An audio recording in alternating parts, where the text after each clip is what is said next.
प्यारे विद्यार्थियों, बोर्ड द्वारा 2022-23 के लिए जो मॉडल पेपर जारी किया गया है, इसके कंप्लीट सॉल्यूशन की हम यहाँ पे वीडियो देख रहे हैं, जिसमें हम व्यवसाय अध्ययन को हम डिस्कस करेंगे और कंप्लीट सॉल्यूशन इसमें डिस्कस करेंगे। इससे पहले हमने आपके इकोनॉमिक्स या अदर सब्जेक्ट्स जो भी हैं जिसके लिए आपने कमेंट किया था, वो सारे के सारे अपलोड कर दिए गए हैं और इसके लिए आपने बेहतरीन कमेंट किया और इस विषय को भी हम सॉल्यूशन साथ लेकर के आपके पास में आ चुके हैं। सबसे पहले निर्देश देख लेते हैं एक बार, सेकेंडों लगेंगे, जिसमें 10 बहुविकल्पीय प्रश्न हैं और साथ ही साथ 11 से 20 तक के प्रश्न जो है अति लघुत्तरीय प्रश्न हैं। उसके बाद जो है 21 से लेके 26 तक के जो प्रश्न हैं, ये सारे के सारे लघुत्तरीय प्रश्न हैं और उसके बाद जो अंतिम प्रश्न श्रृंखला है, जो बड़े उत्तर होंगे, वो 27 से 30 तक के हैं, जिसको विस्तृत उत्तरीय प्रश्न कहा गया है। तो इस तरह से 30 प्रश्नों की श्रृंखला इस वीडियो के माध्यम से आप देखने वाले हैं, जो ऑफिशियल मॉडल पेपर जारी किया गया बोर्ड के द्वारा और जो कि वेबसाइट पे अवेलेबल है, उसके हम सॉल्यूशन को यहाँ पे देख रहे हैं। और मैं आपको बता दूं, बहुत सारे बच्चे जो है क्या करते हैं, जनरली वीडियो तो देखते हैं लेकिन चैनल को सब्सक्राइब नहीं करते हैं, घंटे का बटन नहीं दबाते हैं, जिसके माध्यम से उनको सॉल्यूशंस नहीं मिल पाते हैं और बाद में पछताते हैं कि सर आपने तो सारे वीडियो डाल दिए थे और जिसमें से प्रश्न भी आए थे हमारे बोर्ड परीक्षा में या हमारी परीक्षाओं में, लेकिन हमने वो वीडियो देखा नहीं था। तो इस पछतावे को दूर करें और हर वीडियो को देखने के लिए नोटिफिकेशन आइकन को जरूर ऑन करें, सब्सक्राइब कर लें चैनल को, ताकि आपका बेनिफिट होता रहे। चलिए बहुविकल्पीय प्रश्नों की श्रृंखला को स्टार्ट करते हैं। यहाँ पे सबसे पहला जो प्रश्न पूछा गया, प्रबंध का सामाजिक उत्तरदायित्व है। तो आपने प्रबंध चैप्टर पढ़ा होगा, उसमें सामाजिक उत्तरदायित्व क्या है प्रबंध का। तो प्रबंध का जो है कर्मचारियों के प्रति भी होता है सामाजिक उत्तरदायित्व, साथ ही साथ जो है उपभोक्ता के लिए भी होता है और सरकार के प्रति भी होता है, क्योंकि ये सारे के सारे समाज के तत्व होते हैं। इसलिए इसमें से सभी जो ऑप्शन आपका सही है, यानी कि अ ऑप्शन करेक्ट हो जाएगा।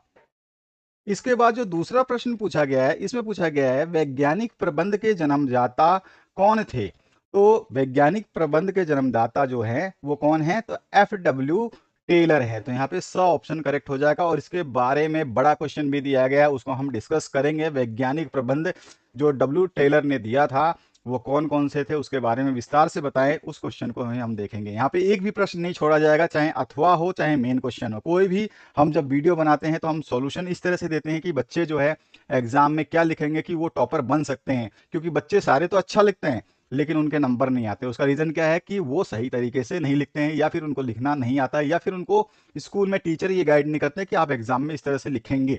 वो केवल आंसर आंसर है, चलो रामायण गा दी और थोड़ा सा उसके बारे में बता दिया और इस तरह से लिख देते हैं, वो सबसे बड़ी समस्या है। चलिए कोई बात नहीं, हम उसको बीच बीच में डिस्कस करते रहेंगे कि आपको किस तरह से आंसर्स लिखना है, और वो सारी चीजें मैं इस वीडियो के माध्यम से आपको बताने वाला हूं।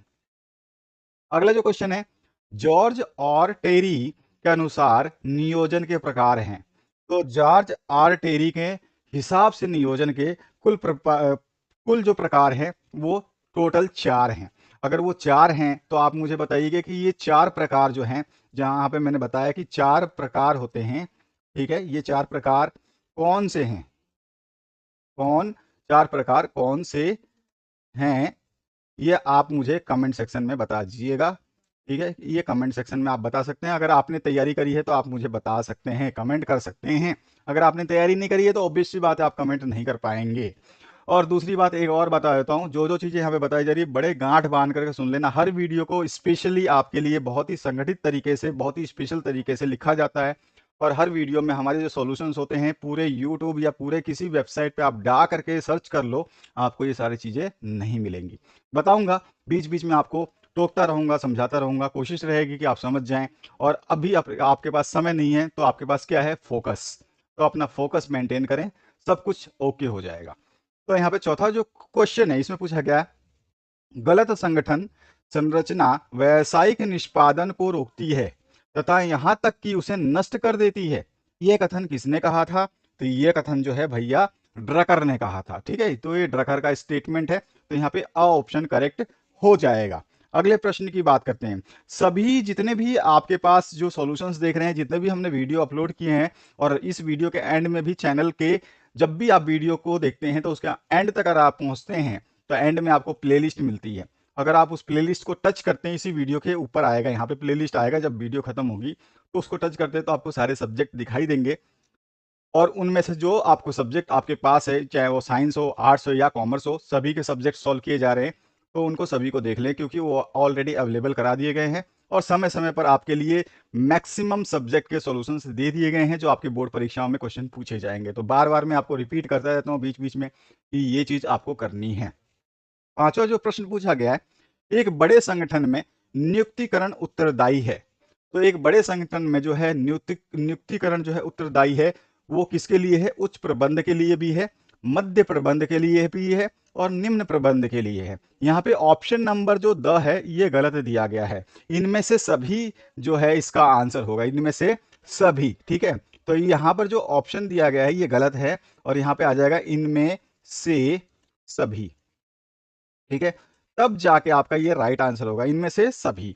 उसके बाद आते हैं नेक्स्ट क्वेश्चन की तरफ। नेक्स्ट क्वेश्चन में पूछा गया है निर्देशन के तत्व हैं। तो निर्देशन के कौन कौन से तत्व हैं? तो पर्यवेक्षण भी है, नेतृत्व भी है और अभिप्रेरणा भी है। यानी कि सभी के सभी निर्देशन के तत्व होते हैं, यानी कि हमारा ऑप्शन जो है इनमें से सभी।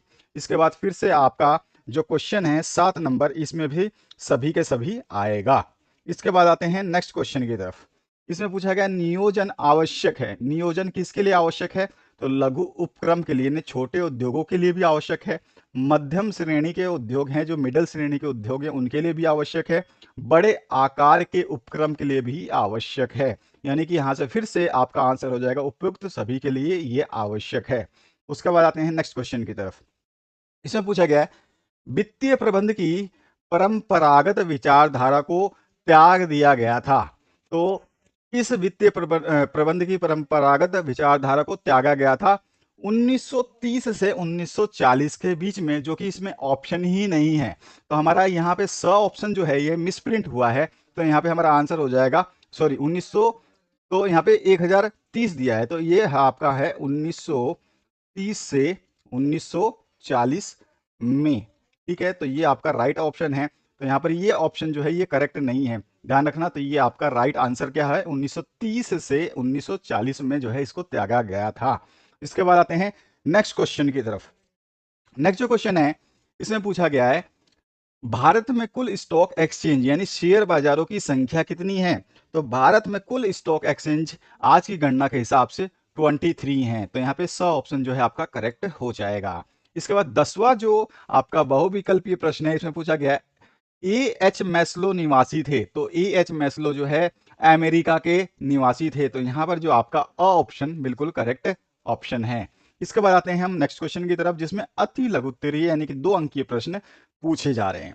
तो 2 अंक का पहला प्रश्न जो पूछा जा रहा है, इसमें पूछा गया नियोजन की परिभाषा दीजिए। अगर आप इस वीडियो को स्किप करते हैं, भागते हैं, दौड़ते हैं, तो आपको कुछ भी समझ में नहीं आने वाला, क्योंकि इस वीडियो को मैं बहुत ज्यादा डिटेल में आपको बताने वाला हूं। तो यहाँ पर जो है नियोजन की परिभाषा क्या है?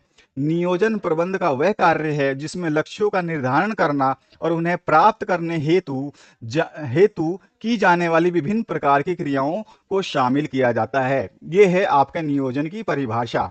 लेकिन मैं हमेशा आपको लास्ट वीडियो में बता चुका हूं कि मैं हमेशा सबसे ज्यादा महत्व देता हूं किसी ना किसी अर्थशास्त्री की अगर आप जो है परिभाषा लिखते हैं तो उसको एग्जामिनर कभी भी डिस्कस करते हुए नहीं, बल्कि उसको समझते हुए बोलेगा कि इस बच्चे ने बहुत बेहतरीन जो है लिखा है। इसका मतलब जो हमारा दूसरा डेफिनेशन अगर आप लिख सकते हैं, यानी कि मैं यहाँ पे बोलूँ या, तो या जो है आप लिख सकते हैं, ऊपर वाला लिखें या नीचे वाला, तो आप बोल सकते हैं कुंटज और ओडोनेल के अनुसार जो है क्या करना है, कैसे करना है, कब करना है और किससे कराना है, इसका पहले से निर्णय लेना ही नियोजन कहलाता है। ध्यान रखना है, आप दोनों में से कोई भी डेफिनेशन लिख सकते हैं। यहां पर जो वीडियो बनाए जाते हैं 100% परिणामी होते हैं। 100% परिणामी आप कमेंट सेक्शन में देख सकते हो। बच्चे क्या बोलते हैं? सर काश हमने पढ़ लिया होता, काश आपके चैनल को पहले से सब्सक्राइब करके घंटी का बटन दबा दिया होता। तो वो काश वाला ऑप्शन मत छोड़ना, अगर ऑप्शन छोड़ते हो तो बाद में पछताना मत। तो यहाँ पे 12वां क्वेश्चन की बात करें तो इसमें क्या पूछा गया? प्रबंध के कोई 2 उद्देश्य लिखिए। प्रबंध के मैंने यहाँ पे 5 उद्देश्य लिखे हैं। आप इसमें से कोई भी 2-3 याद कर सकते हैं, लेकिन मैं कहूंगा कि 5 याद करो ना यार, आप भूलोगे तो कितने भूलोगे। तो यहाँ पे 5 उद्देश्य मैंने आपके लिए लिखे हैं। पहला उद्देश्य जो है न्यूनतम प्रयासों से अधिकतम परिणाम प्राप्त को करना। ठीक है, मतलब परिणाम को प्राप्त करना। साथ ही साथ संस्था के पूर्व निर्धारित लक्ष्यों को प्राप्त करने में ये सहायता प्रदान करता है। साथ ही साथ ये श्रम और पूंजी के मध्य अच्छे संबंध की स्थापना करता है, साथ ही साथ जो है उपलब्ध साधनों का अधिकतम उपयोग जो है बताता है, और उसके अलावा कर्मचारियों के विकास में ये सहायक है और मालिकों के हितों की रक्षा भी करता है। तो प्रबंध के बहुत सारे उद्देश्य हैं, लेकिन मैंने यहाँ पे 5 आपको उद्देश्य बता दिए हैं। अगर ये 3 नंबर का क्वेश्चन आता है तो भी आप इसमें ये सारे डिटेल्स लिख सकते हो। ध्यान रखना है आपको, जो चीज़ यहाँ पे बताई जा रही है, वीडियो स्किप करके भागने का बहुत जल्दी होता है, स्क्रीनशॉट लेकर के मजे लेते हो, लेकिन जो वीडियो हम लोग 1-1 घंटे का बताते हैं, बनाते हैं, उसका उद्देश्य क्या है कि जो बच्चा पढ़ना चाहता है, जो कुछ सीखना चाहता है, वो यहाँ से सीख सकता है। आगे बढ़ते हैं नेक्स्ट क्वेश्चन की तरफ। प्रबंध की परिभाषा लिखिए। अब प्रबंध के बारे में यहाँ से पूछ लिया इसने, लेकिन हम परिभाषा भी अपने हिसाब से देंगे और बेहतरीन परिभाषा देंगे जो सभी को याद हो पाए। प्रबंध की परिभाषा क्या है? प्रबंध ये जानने की कला है कि आप यथार्थ यानी कि मतलब आज के समय में यानी कि प्रेजेंट टाइम में व्यक्तियों से क्या करवाना चाहते हैं, और इसके बाद यह देखना है कि कार्य सर्वोत्तम और मितव्ययता पूर्ण से जो है पूर्ण विधि से कैसे किया जा सकता है, ठीक है ना। मितव्ययता पूर्ण से या सर्वोत्तम रूप से कैसे किया जा सकता है, यही प्रबंध की परिभाषा है। एक परिभाषा आप ये लिख सकते हैं। अगर मैं बात करूं कि एक अर्थशास्त्री की परिभाषा देनी है आपको, तो यहाँ पर आप बोल सकते हैं हेनरी फ्योल के अनुसार प्रबंध का अर्थ भविष्य के लिए पूर्व अनुमान यानी कि भविष्य की प्रिडिक्शन करना, भविष्यवाणी करना, योजना बनाना, संगठन करना और निर्देशन देना और समन्वय व नियंत्रण करने से है। तो ये भी आप डेफिनेशन लिख सकते हैं। तो दोनों डेफिनेशंस आपके सामने हैं, आप दोनों में से कोई भी यूज कर सकते हैं। सारी की सारी पीडीएफ अवेलेबल करा दी गई हैं, और समय पर आप जरूर इसको डाउनलोड कर लें, क्योंकि आने वाले समय में ये जो भी पीडीएफ्स हैं आपको नहीं मिल पाएगी, क्योंकि ये लिंक कुछ समय के लिए ही आपके लिए अवेलेबल कराई गई हैं। उसके बाद ये लिंक जो है सारी की सारी डीएक्टिवेटेड हो जाएंगी, तो आपको समस्या बाद में झेलनी पड़ सकती है। उसके बाद में आप कमेंट करें कि सर मुझे इसका पीडीएफ चाहिए, मुझको उसका पीडीएफ चाहिए, तो आपको नहीं मिल पाएगा। पहले ही बताता हूं, मैंने जितने भी पीडीएफ डाउनलोड किए हैं, अगर आप जो उसमें से कोई भी डाउनलोड करना चाहते हैं, वेबसाइट को इमीडिएट विजिट करें, और जो भी आपको यहाँ पे निर्देश दिए जा रहे हैं कि किस वेबसाइट से डाउनलोड करना है, कैसे डाउनलोड करना है, सारी चीजें हमने बता दी है। प्लेलिस्ट अंत में आएगी, और उस प्लेलिस्ट को देख करके आप सब कुछ समझ जाएंगे। बीच बीच में आपको थोड़ा समय टोकता रहूंगा, ताकि आप लोग जो भी वीडियो को स्किप कर रहे हैं वो कम से कम इस बात को सुन पाएं। तो यहाँ पे 14 नंबर क्वेश्चन जो है, संगठन की कोई 2 विशेषताएं लिखिए। संगठन की बहुत सारी विशेषताएं हैं, उसमें से 2 ही विशेषताएं आपसे पूछी गई हैं। मैंने यहाँ पे 4 विशेषताएं बताई हैं। संगठन जो है व्यक्तियों का एक समूह होता है जो अधिकारी के नेतृत्व और निर्देशन में कार्य करता है, सबसे पहला। दूसरा जो है, संगठन का एक सामान्य उद्देश्य होता है, और यह इन सामान्य उद्देश्यों की प्राप्ति के लिए जो है कार्य करता है। तीसरा, संगठन प्रबंध का एक महत्वपूर्ण कार्य होता है, ठीक है। प्रबंध का जो है ये महत्वपूर्ण कार्य होता है। इसके बाद चौथा जो आप लिख सकते हैं, संगठन एक जो है निरंतर और सतत यानी कि हमेशा चलने वाली प्रक्रिया होती है। तो यहाँ पे आपको इसमें से केवल 2 ही लिखने हैं, मैंने यहाँ पे 4 बताए हैं। कभी भी जो आपसे क्वेश्चन में 2 पूछे ना, आप 3 लिखिए, क्योंकि हो सकता है एक आपने बाई मिस्टेक गलत लिख दिया हो, तीसरा आपका गलत नहीं होगा। एग्जामिनर आपको पूरे के पूरे मार्क्स देगा। ध्यान रखिएगा, टॉपर्स कैसे लिखते हैं, उनके नंबर क्यों ज्यादा आते हैं, यहाँ पे हर वीडियो में बताया जाता है कि आपको ये चीज फॉलो करनी है। अगर आप वीडियो स्किप करते जाएंगे, आपको कभी नहीं पता चलेगा, जिंदगी में कभी भी अच्छे नंबर प्राप्त नहीं कर सकते जब तक आप निर्देश फॉलो नहीं करेंगे, ठीक है। निर्देश बहुत बड़ी चीज होती है, और सुनना, जो सुनता नहीं है वो समझता नहीं है। अगले क्वेश्चन की बात करते हैं। नियुक्तिकरण का अर्थ लिखिए। नियुक्तिकरण मतलब हमारे को नियुक्त करना, किसी व्यक्ति को जो है कार्य पे लगाना है। तो नियुक्तिकरण का अर्थ होता है लोगों को कार्यरत करना, यानी कि काम पे लगाना। नियुक्तिकरण जो है ये पूरा एक साथ में है। नियुक्तिकरण जो है आज से संगठन में स्थापित विभिन्न पदों पर पद के महत्व के अनुसार योग्य व्यक्तियों को नियुक्त करने से होता है, ठीक है। तो ये आपका definition, simple definition, 2 marks gain कर जाओगे आप। तो बहुत ध्यान से सब कुछ पढ़ते जाना, समझते जाना। जो चीज़ यहाँ बताई जा रही है, केवल मैं जानता हूँ कि मैं पढ़ रहा हूँ और हिंदी में लिखा हो, आप भी पढ़ सकते हो, लेकिन आप उसको समझ नहीं पाओगे, और वहाँ पे क्या लिखना है वो चीज़ आपको निर्देश मैं दे रहा हूँ। तो यहाँ पर जो है अभिप्रेरणा की क्या अवधारणा है लिखना है आपको। तो अभिप्रेरणा की अवधारणा व्यवहार के कारणों की व्याख्या पर केंद्रित है। अभिप्रेरणा एक आंतरिक शक्ति है जो व्यक्ति को कार्य करने के लिए प्रेरित करती है। तो यहां से आप 2 नंबर ले सकते हैं। उसके बाद 17वां जो क्वेश्चन है, यहां पूछा गया है वित्तीय प्रबंध की परिभाषा लिखनी है। तो वित्तीय प्रबंध का सबसे पहले परिभाषा अगर हम बात करें, तो हम यहाँ पर देखिए कैसे लिखते हैं। वित्तीय प्रबंध का क्या अर्थ है? वित्तीय प्रबंध से आशय किसी व्यावसायिक उपक्रम की कुशल वित्तीय व्यवस्था से है। ठीक है, वित्तीय प्रबंध का मतलब क्या है? किसी भी व्यवसाय को जो है हम उसके वित्तीय व्यवस्था को स्थापित करते हैं और उसको सही तरीके से चालू करते हैं या फिर उसको लगाते हैं, तो ये इसको वित्तीय व्यवस्था प्रबंध कहते हैं।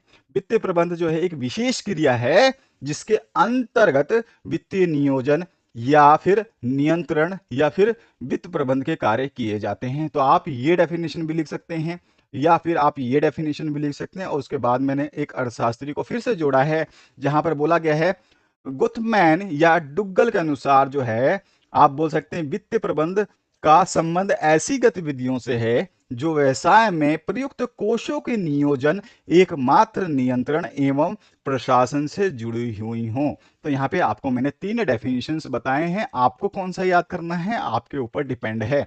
हर चीज को मैं विस्तृत तरीके से बेहतरीन तरीके से आपको समझाता हुआ चलूंगा। इस वीडियो को आपको स्किप करना है तो आप स्किप करके आगे बढ़ सकते हैं, स्क्रीनशॉट लेना है तो उसको भी लेकर के आप बढ़ सकते हैं। बाकी पीडीएफ आपको डाउनलोड करना है तो बीच बीच में निर्देश दे दिए जाएंगे और उनको आप फॉलो करके पीडीएफ भी डाउनलोड कर सकते हैं। याद रहे कि पीडीएफ जो है सीमित समय के लिए अवेलेबल रहेंगे। यहाँ पे 18 नंबर क्वेश्चन है, व्यवसायिक वित्त के 2 महत्व लिखिए। तो व्यवसायिक वित्त के महत्व आपको 2 लिखने हैं, मैंने यहाँ पे 3 बताए हैं। व्यवसायिक वित्त की व्यवसाय को स्थापित करने और व्यवसाय को चलाने के लिए महत्वपूर्ण माना जाता है। तो ये पहला महत्व बता सकते हैं। व्यवसायिक क्रियाओं के आधुनिकरण यानी कि उसको जो है नई नई टेक्नोलॉजी आती है उसके लिए और उसको विस्तार यानी कि एक्सपांसन के लिए, विविधीकरण, उसमें जय नए नए जो है मेथड लाने हैं या फिर उसको अलग अलग करना है, उसके लिए महत्वपूर्ण माना जाता है। और संपत्तियों को खरीदने के लिए, दैनिक क्रियाकलापों के लिए जो है इसको भी महत्व, व्यवसायिक वित्त हमारे को चाहिए। तो 3 हमने रीजन लिखे हैं, आप 2 इसमें से महत्व बता सकते हैं। बाकी मैं कहूंगा हमेशा जब जितना पूछे 2 तो आप लिखिए 3, आपसे पूछे 3 तो आप लिखिए 4, लेकिन मैं सॉल्यूशंस दूंगा आपको एक्स्ट्रा हमेशा। ठीक है, आते हैं नेक्स्ट क्वेश्चन की तरफ। कार्यशील पूंजी का क्या अर्थ है, इसको लिखना है। तो देखिए गेटनबर्ग के अनुसार सामान्यतः कार्यशील पूंजी से आशय चालू संपत्तियों के चालू दायित्व पर आधिक्य से है। ये पहला ही आपका आंसर हो गया, इसके अलावा आपको लिखने की जरूरत नहीं है। अगर आप इस डेफिनेशन को, जब भी आप अर्थशास्त्री के डेफिनेशन को लिखते हैं, या चाहे वो छोटा हो या बड़ा हो, चाहे वो 4 नंबर का हो या 2 नंबर का हो, आपको जब अगर अर्थ पूछा है तो आप अर्थशास्त्री को यूज करते हैं तो इसका मतलब आपका आंसर कंप्लीट हो जाता है। लेकिन फिर भी आप थोड़ा सा डिटेल देना चाहें तो मैं आपको बताऊं, कार्यशील पूंजी व्यवसाय की शोधन क्षमता को बनाए रखने में सहायक होती है। यह व्यवसाय में दिन प्रतिदिन हानि की रोजाना के खर्चों के लिए आवश्यक होती है। ठीक है, कार्यशील पूंजी उसी को कहा जाता है। नेक्स्ट जो क्वेश्चन है, मुद्रा बाजार का अर्थ लिखिए। तो देखिए यहाँ पे मुद्रा बाजार के अर्थ को मैं समझा रहा हूं। मुद्रा बाजार का अर्थ क्या है? जिस प्रकार वस्तु बाजार में वस्तु का क्रय और विक्रय होता है, ठीक उसी प्रकार मुद्रा बाजार में मुद्रा का क्रय और विक्रय होता है।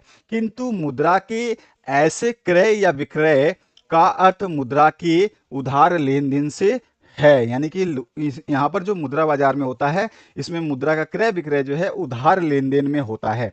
और मुद्रा बाजार जो है अल्पकालीन कोषों की व्यवस्था करता है। ठीक है, तो ये सबसे पहला चीज है।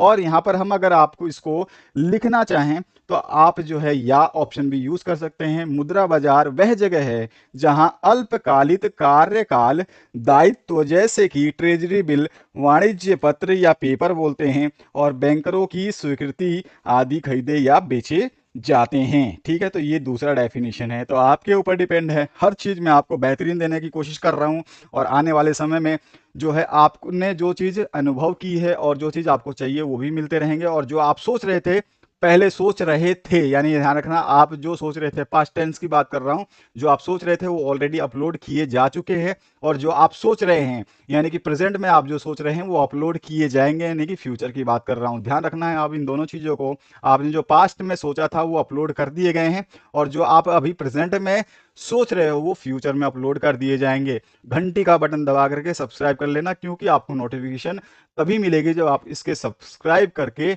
बेल आइकन को क्लिक कर दोगे। बाद में पछताना मत कि सर ने तो सब कुछ डाल दिया था, क्योंकि हर बच्चे का लास्ट में यही कमेंट होता है कि सर काश मैंने पढ़ लिया होता, काश मैंने सब्सक्राइब कर लिया होता, काश मैंने बटन दबा दिया होता तो मुझे पता चल जाता कि आपने ये क्वेश्चंस डाल दिए हैं।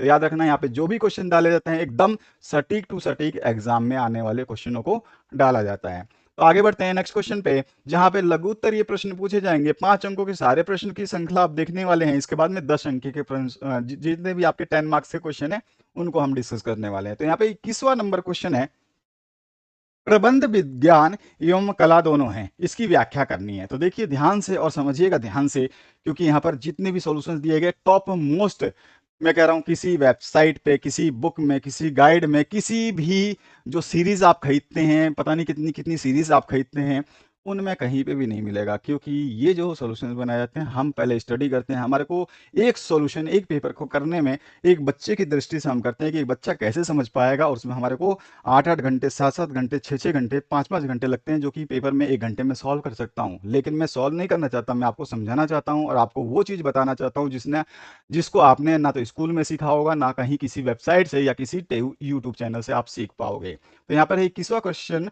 प्रबंध विज्ञान और कला दोनों हैं, व्याख्या करनी है आपको। तो सबसे पहले हम कुछ व्यक्तियों के दृष्टिकोण में प्रबंध जो है एक कला है, जबकि कुछ व्यक्ति जो है सोचते हैं ये एक प्रबंध क्या है, विज्ञान है, जिसको हम निम्न रूप से समझ सकते हैं। इसमें सबसे पहले हम समझते हैं कि विज्ञान एक जो है कला है। तो विज्ञान कला के रूप में हम समझते हैं, तो विज्ञान कला के रूप में क्या है, प्रबंध को सामान्यतः कला के रूप में समझा जाता है, क्योंकि कला का अर्थ किसी कार्य को करने अथवा किसी उद्देश्य की प्राप्ति के लिए ज्ञान एवं कुशलता का उपयोग करना है।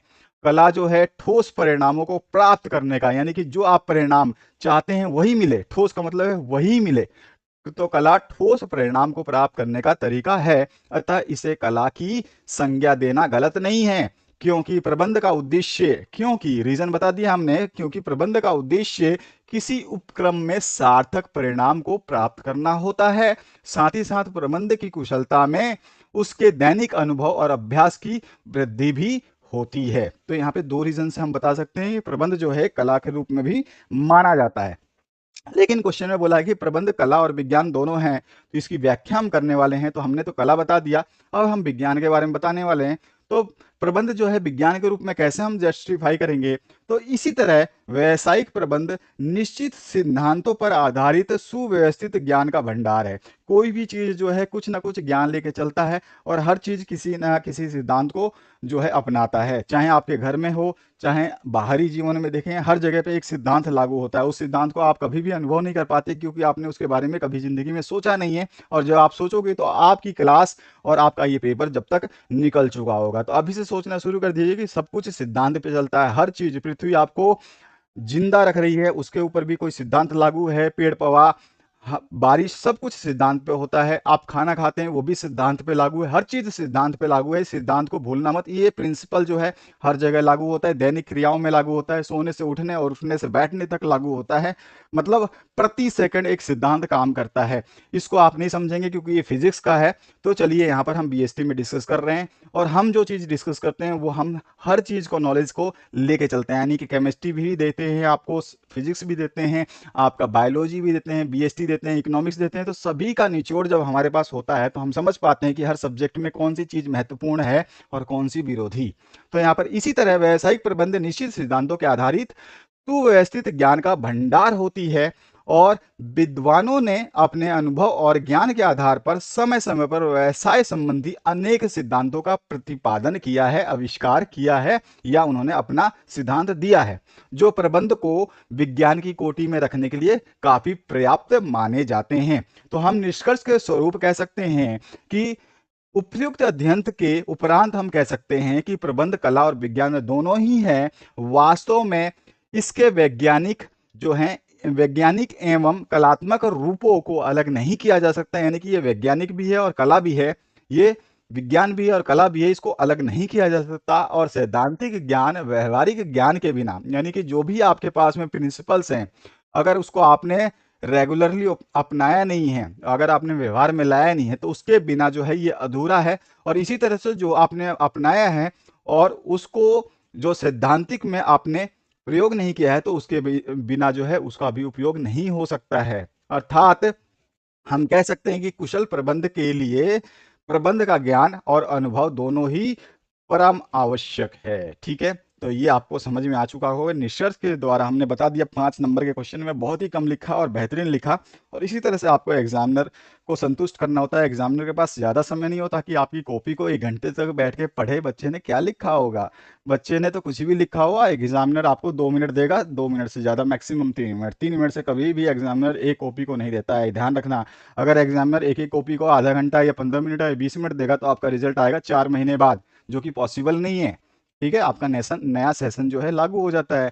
तो ये भी आपको ध्यान रखना है। हर चीज़ यहाँ पे बताई जाती है जो आपने कभी सीखी नहीं होगी या फिर आपको किसी ने बताया नहीं होगा। आते समय, चलते समय हर वीडियो में हम कुछ ना कुछ नई बातें सीखते रहेंगे। ध्यान रखना, वीडियो को अगर आपने सब्सक्राइब नहीं किया तो सब्सक्राइब कर लो, क्योंकि आने वाले जो विषय हैं वो आपको धोखा दे सकते हैं, क्योंकि आपको पता ही नहीं चलेगा कब विषय आए और कब चले गए। हर वीडियो आती है, उसके पीछे नया वीडियो जो है, जो हमने आज डाला है वो नीचे चला जाएगा, और इस तरह से हर वीडियो नीचे चली जाती है और नया वीडियो ऊपर आता जाता है। ये ध्यान रखना है आपको। यहाँ पे पूछा गया नियोजन की सीमाएं क्या हैं। तो नियोजन की सीमाएं हम बता सकते हैं।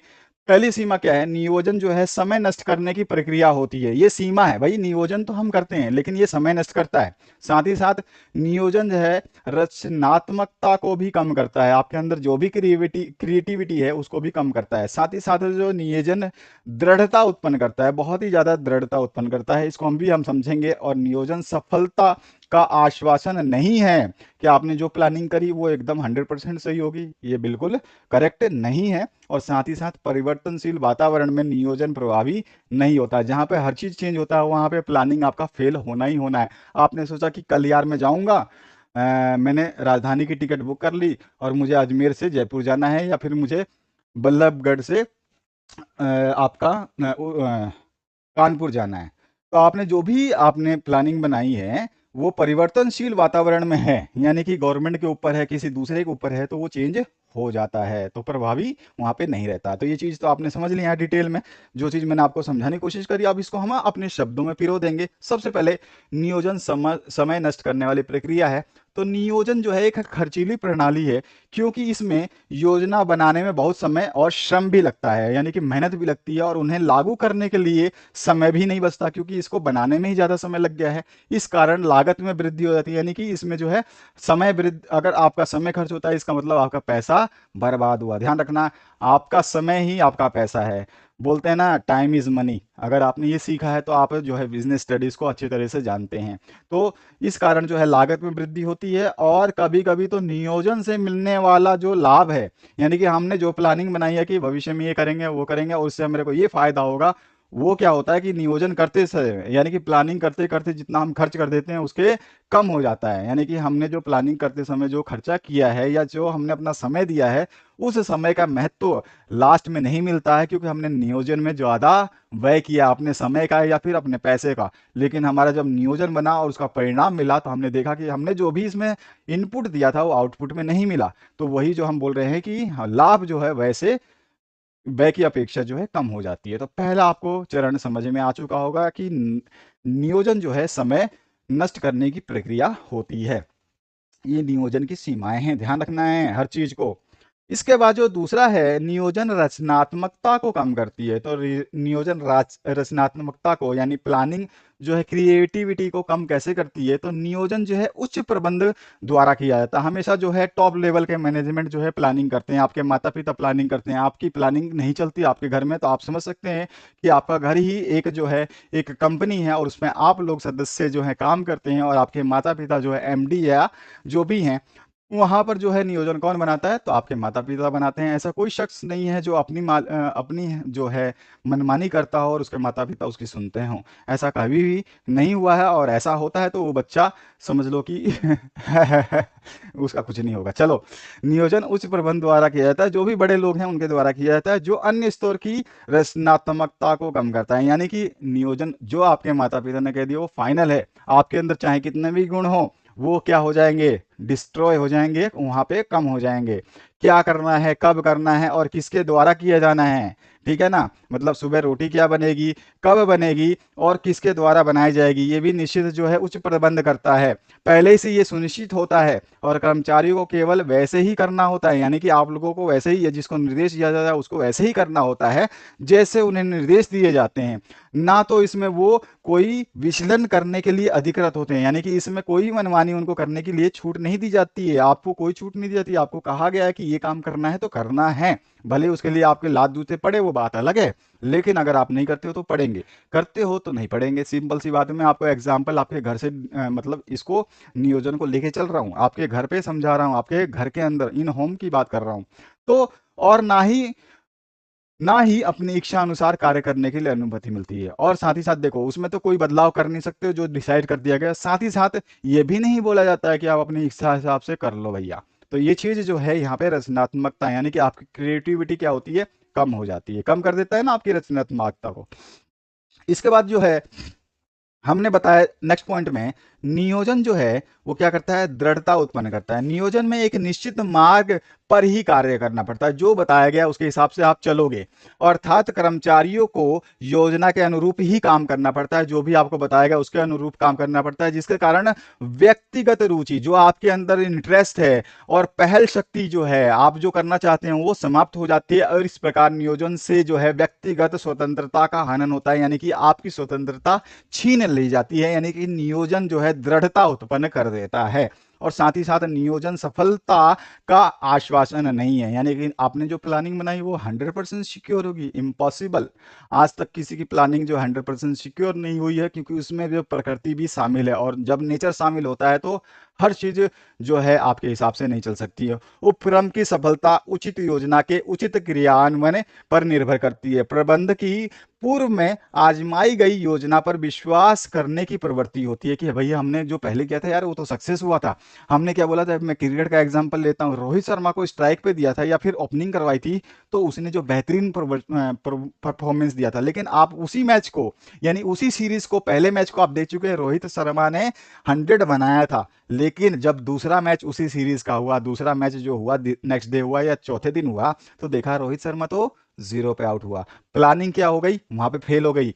प्लानिंग में आपने पहले क्या सोचा था, रोहित शर्मा को अगर फर्स्ट पोजीशन पे स्ट्राइक पे डालता हूं तो वो 100 बना रहा है, तो दूसरे मैच में भी इसको स्ट्राइक पे डाल रहा हूं वो 100 बनाएगा। ऐसा नहीं हुआ। तो समझ लेना, यहाँ पे हर चीजें बताई जा रही है, बारीकी से समझना। और बाकी आपको स्किप करना है तो भागते हुए निकल जाओ, कोई दिक्कत नहीं है, स्क्रीनशॉट ले लो और कोई टेंशन मत रखो, ठीक है, आप पढ़ते जाओ।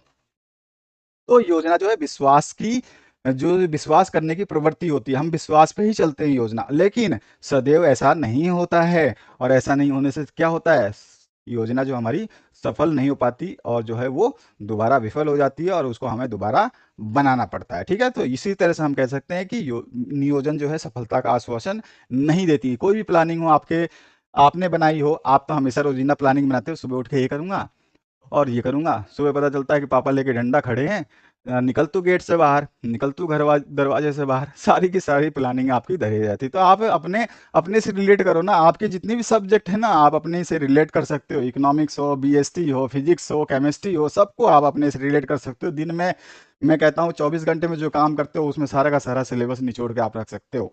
उसको मैं समझाता रहता हूँ हर वीडियो में। लेकिन आप लोग क्या करते हो, वीडियो को स्किप कर देते हो। हम तो वीडियो बनाते हैं 2 घंटे का, लेकिन आप 5 मिनट में उसको खत्म कर देते हो। लेकिन समस्या आपकी नहीं है, समस्या आपके नेचर की है।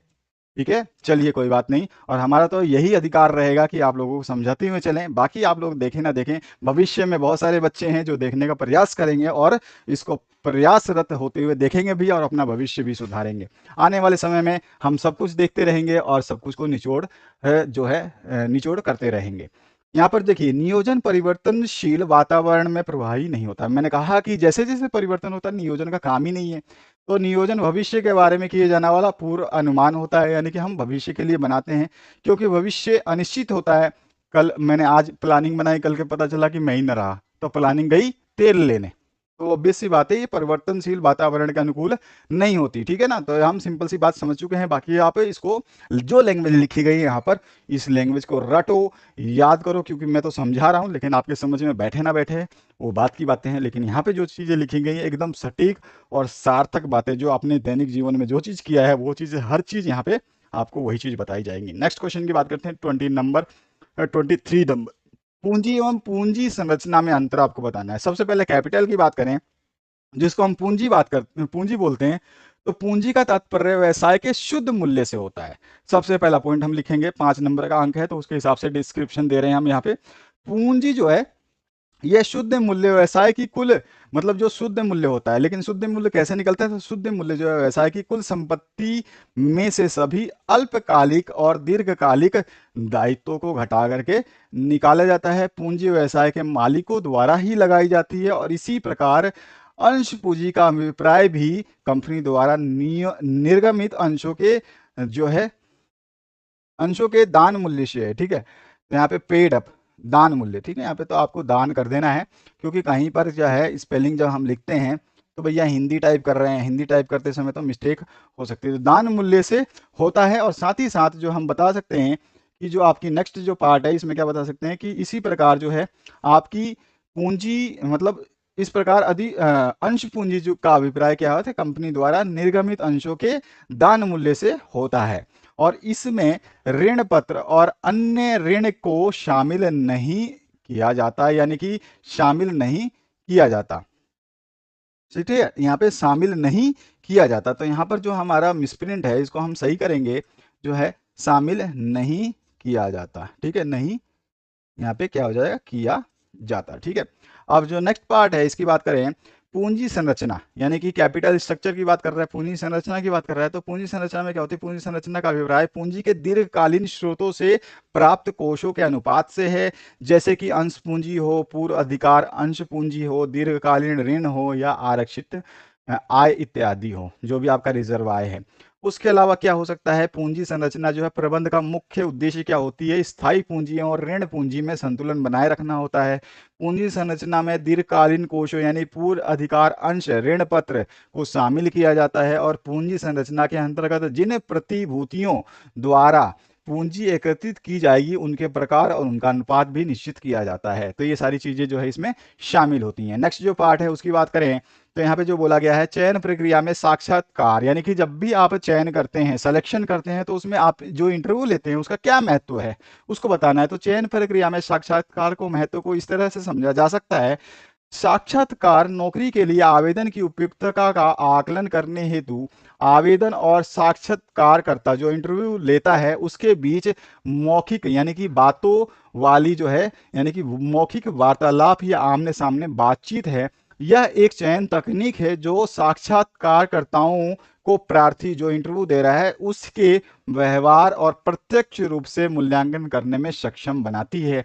साक्षात्कार का उद्देश्य, जो इंटरव्यू का उद्देश्य होता है, जहां एक और असक्षम और अयोग्य लोगों को पत्रों की जांच करके आवेदनों को छटनी करना होता है, वहीं दूसरी ओर योग्य व्यक्तियों के को जो है कार्य की प्रकृति, कैसी कार्य, क्या कार्य करना है, सेवा की क्या शर्त है, वेतन क्या होगा, उत्तरदायित्व तो आपकी रिस्पॉन्सिबिलिटी क्या होगा, इस स्थायित्व तो आदि के बारे में जो सामान्य जानकारी जो इसमें प्रदान की जाती है।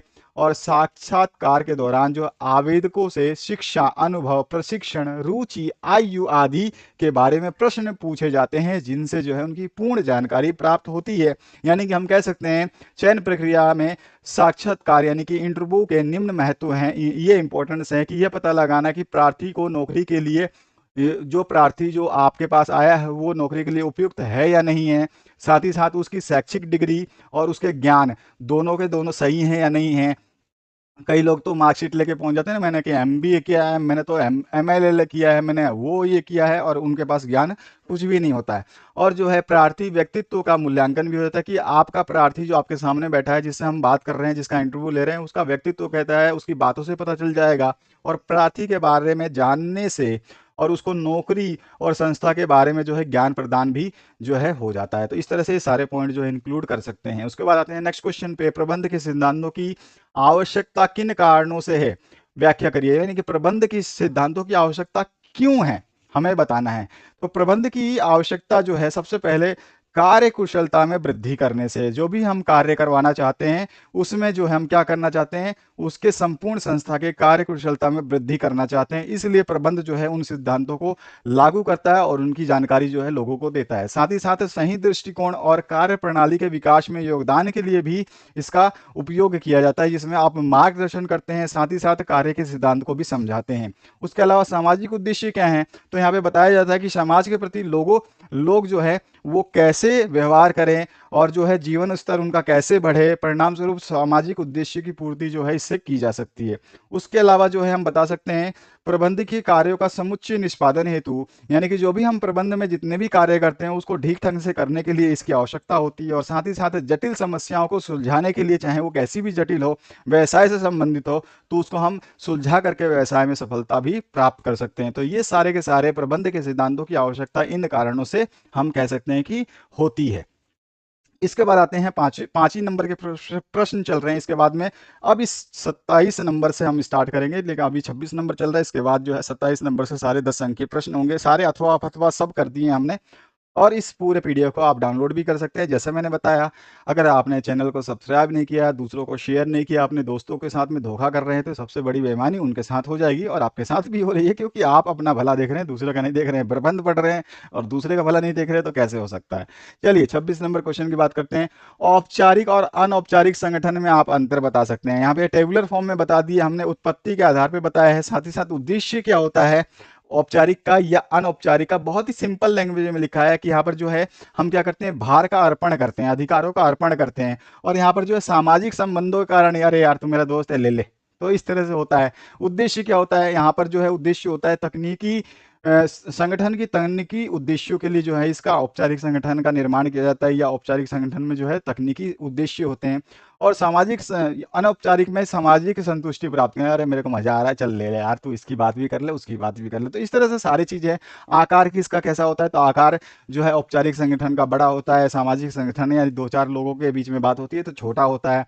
उसके बाद में नियम, अधिकार और कर्तव्य क्या होते हैं, तो इसमें सारे के सारे लिखित रूप में होते हैं, और इसमें कोई भी लिखित रूप में, मेरा दोस्त है कहीं लिखा हुआ नहीं है, लेकिन यहाँ पर ये मेरा एम्प्लॉई है, ये मैनेजर है, सब कुछ लिखित होता है। तो इस तरह से हमने जो है पूरे चीजों को ब्यौरा दिया हुआ है। सत्ता का प्रभाव बता सकते हैं, स्थायित्व बता सकते हैं, अधिकार का सत्ता बता सकते हैं, स्थापना बता सकते हैं, संगठन चार्टों का उपयोग होता है, क्षेत्र भी बता सकते हैं। आपको बताया गया है क्वेश्चन 5 नंबर का है, तो कम से कम आपको 5 अंतर लिखने हैं। मैं बोलूंगा 5 नंबर का है तो 6 अंतर लिखिए। हमेशा मैंने आपको स्टार्टिंग से बताया कि जितने नंबर उससे एक ज्यादा लिखने की कोशिश करिए, ताकि एग्जामिनर को मौका ही ना मिले कि आपकी गलती में वो नंबर काट पाए। तो यहाँ पे हमने कुछ कुछ नहीं तो 9, 10, 12 जो है यहाँ पर आपको अंतर दिए हैं, उसमें से आपको केवल मात्र 5 लिखने हैं। लेकिन मैं कहूँगा हमेशा 5 के जितने भी नंबर उसे एक ज़्यादा लिखें, तो आप 6 लिखें, और आपको जो याद होते हैं वही लिखें। ऐसा नहीं कि मैंने पहला बताया है इसी को याद करना है, आप दूसरे से स्टार्ट करिए, आप तीसरे को याद करिए, या चौथे को, पाँचवें को, या छठे को, सातवें को, आठवें को, 9वें को, या 10वें को, 11वें को,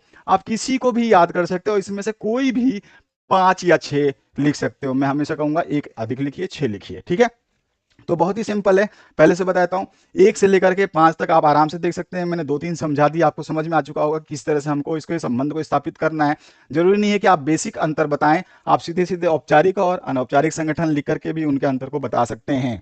बाकी आपकी मर्जी है कि अगर आप ये देते हैं तो एग्जामिनर समझ जाएगा कि आप बेहतरीन हैं और आपने जो है अपने जो सब्जेक्ट है उसको बेहतरीन तरीके से याद किया है। वो आपके ऊपर डिपेंड है। बाकी मैं कहूँगा कि आप जो है औपचारिक और औपचारिक संगठन को केवल अंतर जो है लिख दें। मेरा यहाँ डिटेल बताना इसलिए आवश्यक है क्योंकि कई बच्चों को जो है इस तरह से लिखने में मज़ा आता है और वो समझते हैं कि हाँ बोर्ड एग्जाम में इस तरह से लिखना चाहिए। तो यहाँ पर जो है काफ़ी मैंने एग्जाम्पल्स दिए हैं, यानी काफ़ी अंतर बताए हैं, उसमें से आप कोई भी 5 से 6 लिख सकते हैं। आते हैं हम नेक्स्ट क्वेश्चन की तरफ, जिसमें पूछा गया आपसे विस्तृत उत्तर, यानी कि बड़े बड़े क्वेश्चन जो कि 10 मार्क्स से होंगे। तो अब हम जो भी क्वेश्चन डिस्कस करेंगे सारे के सारे 10 मार्क्स के हैं।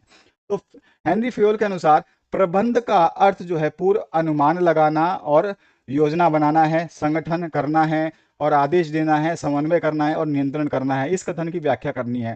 तो फेल के अनुसार जो है प्रबंध का अर्थ पूर्व अनुमान लगाना, योजना बनाना, संगठन करना, आदेश देना, समन्वय करना और नियंत्रण रखना है। इसकी जानकारी जो है 1916 में फेल ने अपनी एक बहुत बड़ी किताब लिखी थी जिसका नाम था इंडस्ट्रियल एंड जनरल एडमिनिस्ट्रेशन, जिसको हिंदी में बोला जाता है औद्योगिक और सामान्य प्रशासन नामक पुस्तक प्रकाशन की थी या प्रकाशित की थी।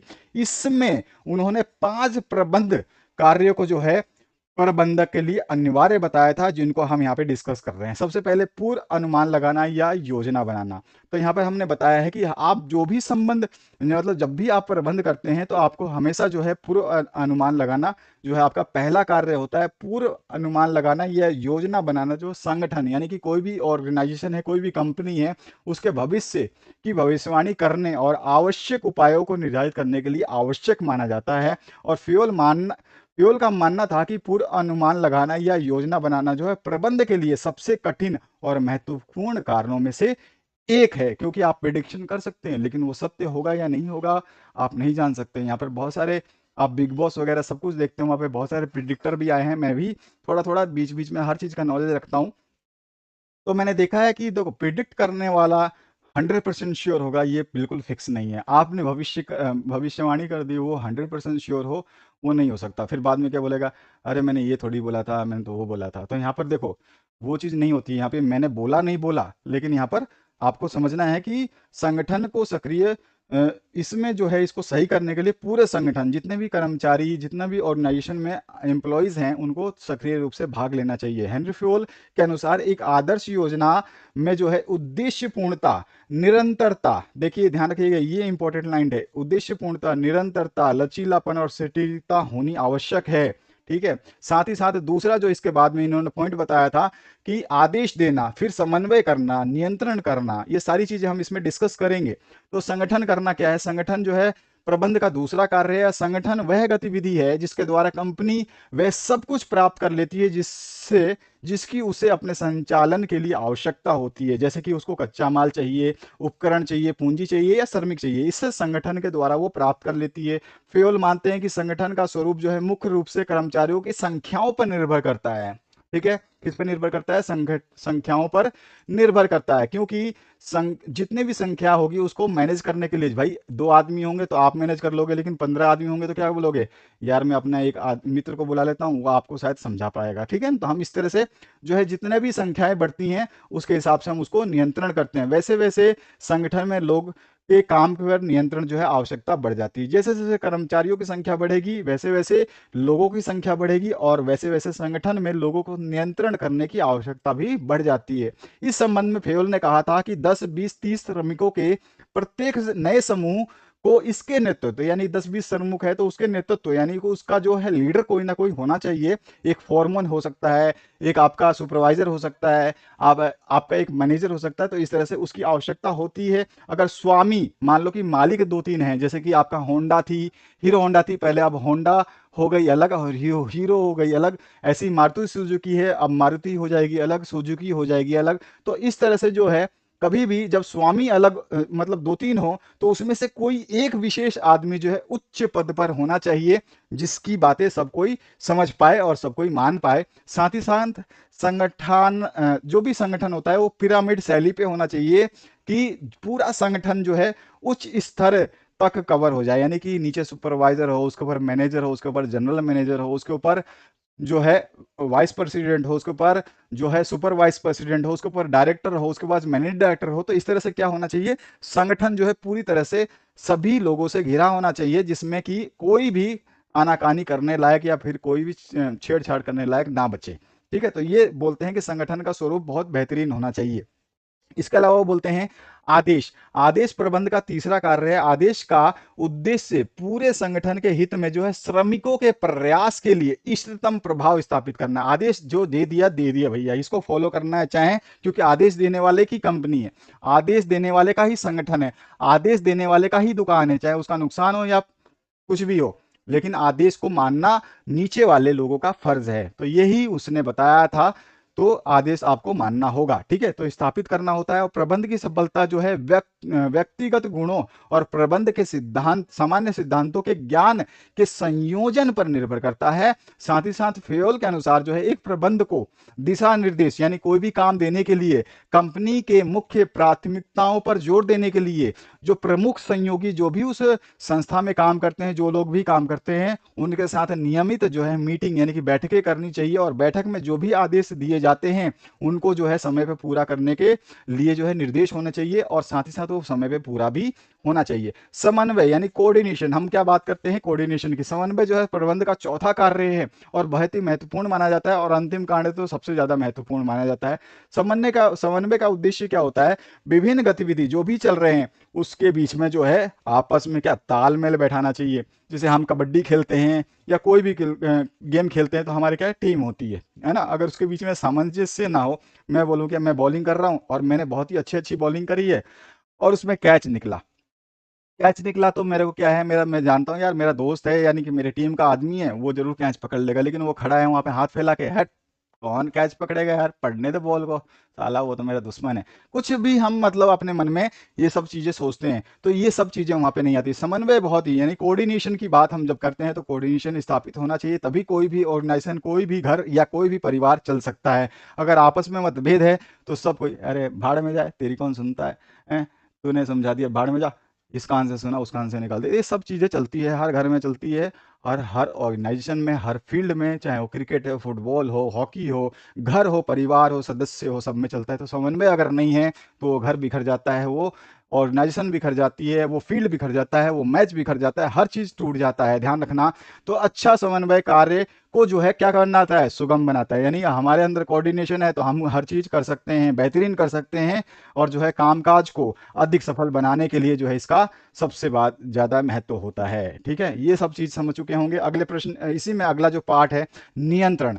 नियंत्रण भी जो है आपका इसने बताया था कि आप नियंत्रण को अगर प्रभावी नहीं मानते हो तो नियंत्रण जो है इन सभी कामों को अगर नियंत्रित नहीं करते हो, मतलब आपने सब कुछ तो कर दिया, अगर नियंत्रित नहीं करते हो तो सब कुछ विफल हो जाएगा। या नियंत्रण मतलब आपका कंट्रोल होना चाहिए।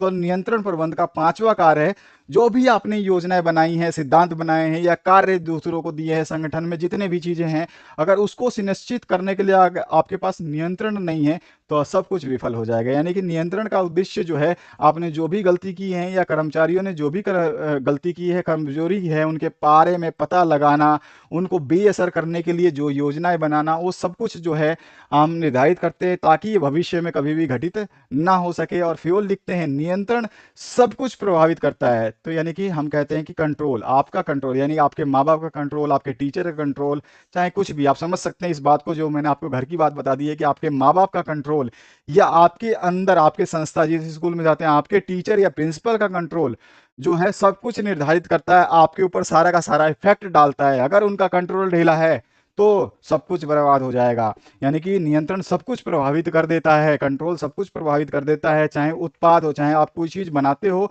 वो भी प्रभावित हो जाएगा अगर आप इसके ऊपर नियंत्रण नहीं रखते हैं।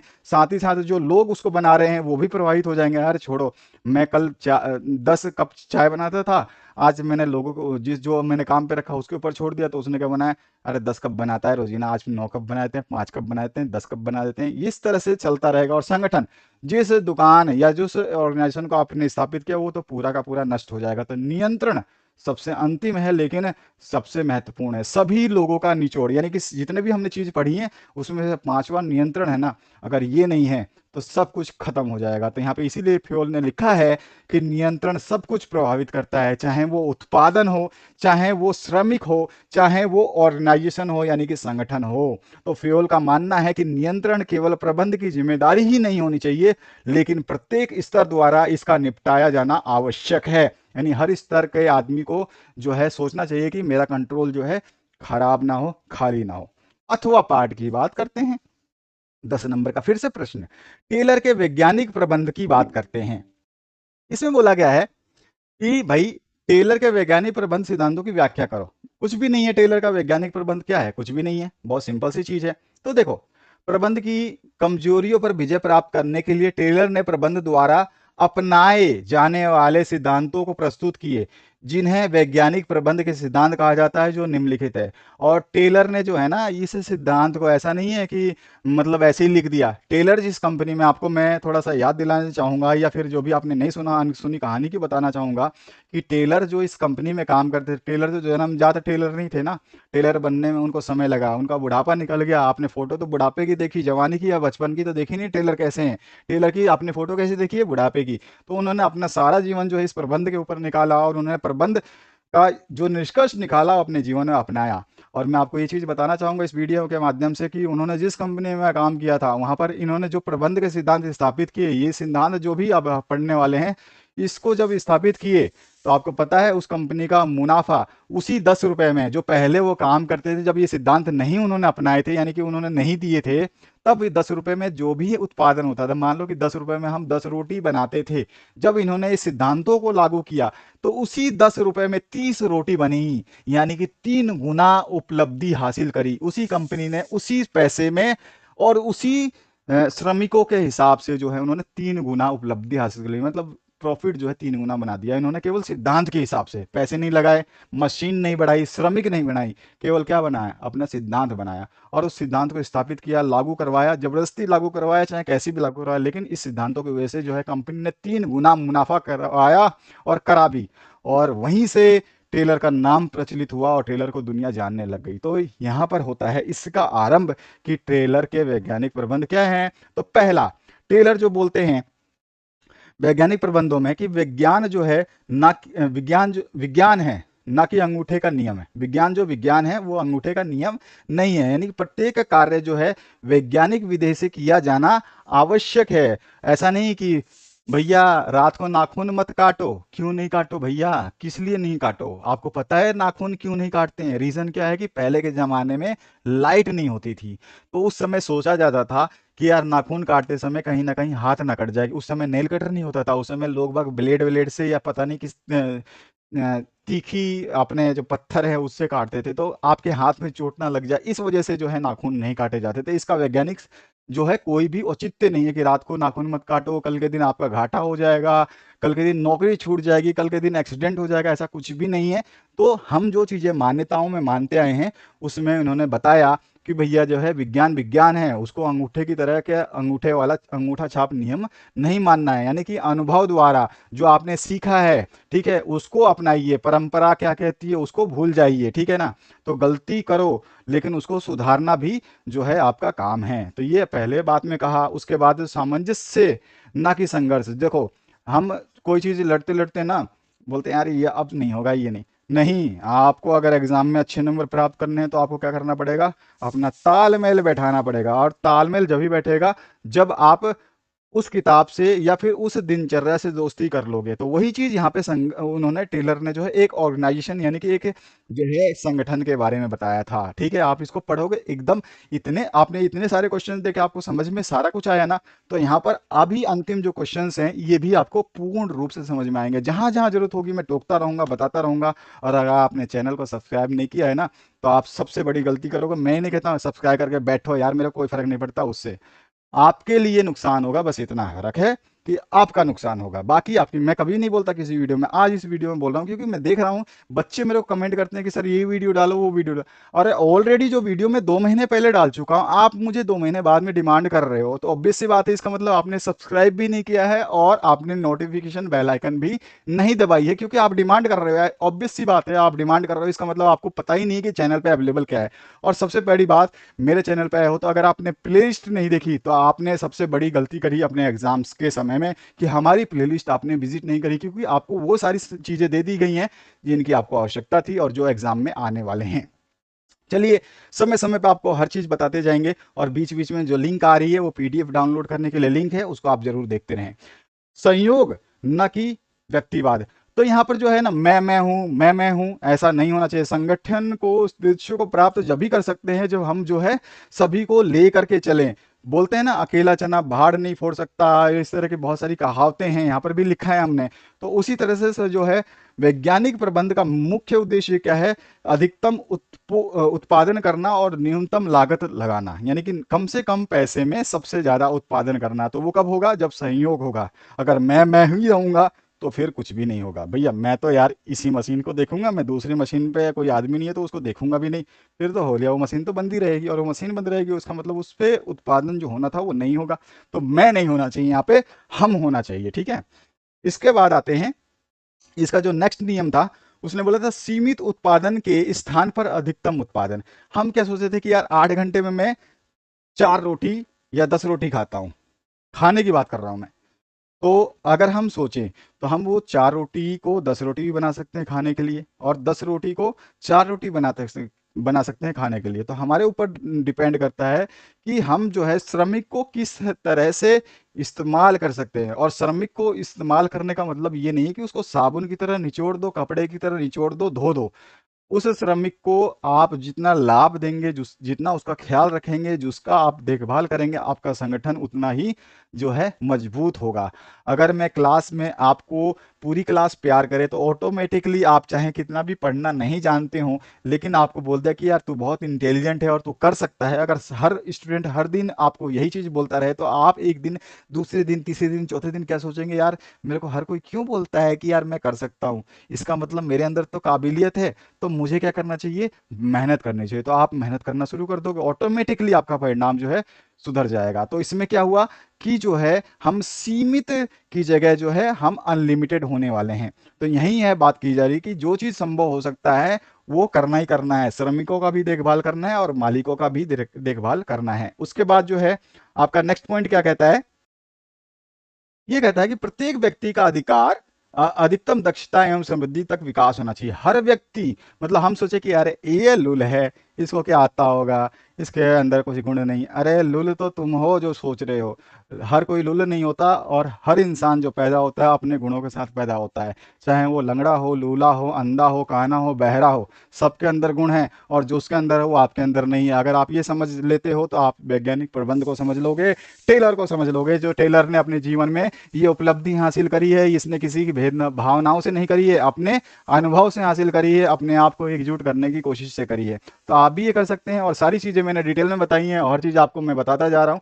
तो इन सब तरह से आप जो है इस क्वेश्चन के आंसर को लिखेंगे, और टॉपर बनने से कोई रोक दे, माइकल लाल हो तो मुझे ही बता देना, ऐसा पॉसिबल नहीं हो सकता। हम जब भी सॉल्यूशन देंगे आपको बेहतरीन देंगे। अगला जो क्वेश्चन है, नियोजन के प्रकारों का वर्णन करना। नियोजन के प्रकार भाई बहुत सारे हैं, 10 नंबर का क्वेश्चन है तो ऑब्वियस सी बात है बहुत सारे होंगे। नियोजन जो है समय के आधार पर किया जाता है, नियोजन जो है स्तर के आधार पर किया जाता है, नियोजन जो है आंतरिक और बाहरी योजनाओं के आधार पर किया जाता है, और नियोजन जो है उपयोग के आधार पर भी किया जाता है। और इसी फिर समय के आधार पर नियोजन जो है अल्पकालीन और दीर्घकालीन होती है। इस तरह स्तर के आधार पर जो है ये आपका उच्च स्तर पे होती है, मध्यम स्तर पे होती है, और निम्न स्तर पे भी होती है।